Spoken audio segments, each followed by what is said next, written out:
முருங்கைக்கீரை பாருங்கள், நல்லா தண்ணி விட்டு வந்துருச்சு. கொஞ்சமாக கல் உப்பு சேர்த்துட்டு நல்லா வதக்கி விட்டுக்கணும். கீரை வதங்கினதுக்கப்புறம் தான் ஜீரகம் பூண்டு தட்டி போட்டு அதுக்கப்புறம் தேங்காய் திருவி போட்டால் சூப்பரான முருங்கைக்கீரை பொரியல் ரெடி ஆயிடுச்சு. வாரத்தில் ஒரு நாள் குழந்தைங்களுக்கு வச்சு கொடுங்க. ரொம்ப ஹீமோக்ளோபின் கூடுன்னு சொல்லியிருக்காங்க. அதனால் நானும் எங்கள் பாப்பாவுக்கு வச்சு கொடுப்பேன். இப்போ கீரை நல்லா வதங்கிடுச்சு. முருங்கைக்கீரை பூண்டு தட்டி போட்டுக்கலாம். ஒரு 4 பல் பூண்டு, கொஞ்சம் அரை ஸ்பூன் சின்ன சீரகம் நல்லா வதக்கி விட்டுட்டு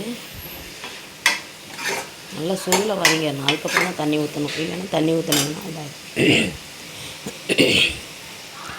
கொஞ்சமாக தண்ணி ஊற்றி மூடி வச்சு நல்லா வெந்ததுக்கப்புறம் தேங்காய் பூ போட்டு திருவிட்டு கீரை நல்லா வேகணும். வெந்தால் தான் நல்லா சாப்பிடும். அதே போல் முருங்கைக்கீரை அகத்திக்கீரையெல்லாம் ஆற வச்சு தான் சாப்பிட்ணும். பார்த்துக்கோங்க. நல்லா சூப்பரான முருங்கைக்கீரை ரெடியாகி தேங்காய் திருவி போட்டால் ரொம்ப டேஸ்ட்டாக இருக்கும். இல்லை பாசிப்பருப்பு போட்டாலும் கூட்டாயிரும், நல்லாயிருக்கும். இப்போ முருங்கைக்கீரை பொரியல் நல்லா ரெடி ஆயிடுச்சு, வெந்துருச்சு. இப்போ தேங்காய் துருவலுக்கு சேர்த்துக்கலாம். உடனே இறக்கிடுங்க.